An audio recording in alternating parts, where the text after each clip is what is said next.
Kalian pernah lihat tabung merah ini kan? Aku tuh sering banget lihat di sekolah atau gedung-gedung gitu. Tapi jujur, kadang masih bingung, ini sebenarnya fungsinya apa sih?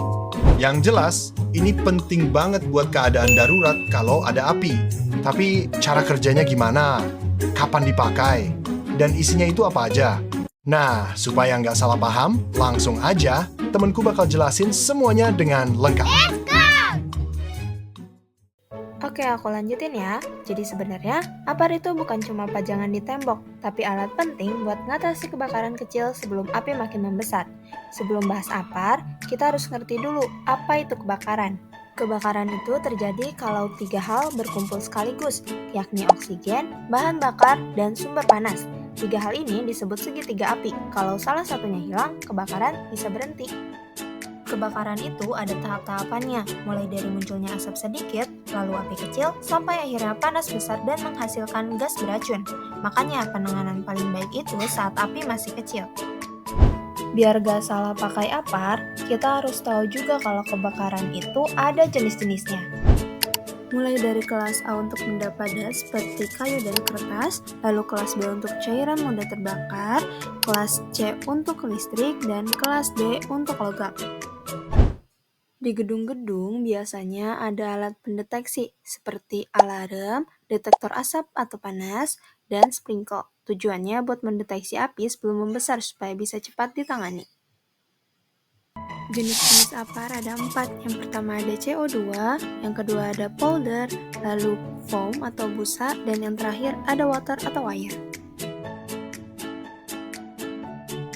Yang paling sering kita lihat adalah APAR dry chemical powder. Ini aslinya bubuk kimia kering yang bisa memutus reaksi api. APAR ini serbaguna karena bisa dipakai untuk kelas A, kelas B, dan kelas C. Makanya jenis ini paling banyak dipasang di sekolah, kantor, dan rumah. Lalu ada APAR foam atau busa. Cara kerjanya adalah menutup permukaan bahan bakar supaya oksigen gak bisa masuk. Biasanya dipakai untuk kelas A dan kelas B.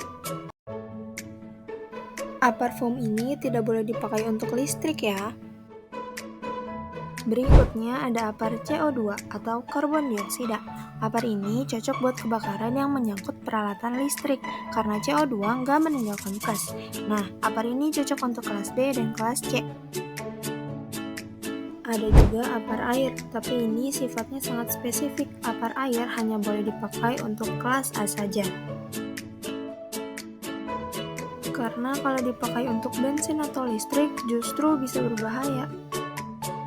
Jadi intinya APAR itu punya banyak jenis dan kita harus tahu media mana yang tepat sesuai kelas kebakarannya. Tapi yang paling sering kita jumpai sehari-hari adalah dry chemical powder karena bisa dipakai untuk kelas A, B, dan C. Apa saja sih bagian-bagian dari APAR itu?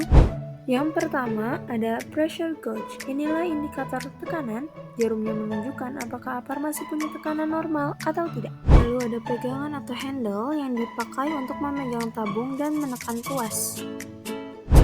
Lalu ada pin pengaman. Pin ini mencegah APAR tertekan secara tidak sengaja. Sebelum dipakai, pin harus ditarik terlebih dahulu. Lalu ada katup atau valve yang berfungsi untuk membuka atau menutup aliran media yang ada di dalam tabung. Ada hose atau selang yang berfungsi sebagai jalur keluarnya media pemadam dari tabung menuju titik api. Lalu nozzle yakni ujung penyemprot yang dipakai untuk mengarahkan media tepat ke sumber api. Lalu tabung APAR yang terbuat dari baja tanpa las supaya kuat menahan tekanan dan tahan terhadap bahan kimia. APAR itu ada dua jenis utama. Yang pertama, cartridge, dorongannya dari tabung gas terpisah. Dan yang kedua ada stirred pressure, tekanannya sudah ada dalam tabung dan bisa dilihat lewat jarum indikator. Cara pakai APAR itu gampang, hanya dengan rumus TATAP. Ya, T-A-T-A-P. Tatap dengan T yaitu tarik pin pengaman, A arahkan nozzle ke dasar api, T tekan handle, A ayunkan kiri ke kanan, dan P pastikan api padam. Jadi itu semua adalah hal penting tentang kebakaran dan APAR. Semoga kalian jadi lebih paham dan siap kalau suatu saat terjadi keadaan darurat. Betul. Yang penting jangan panik, tahu jenis kebakarannya, dan pakai apar sesuai cara yang benar. Terima kasih sudah menyimak. Semoga bermanfaat.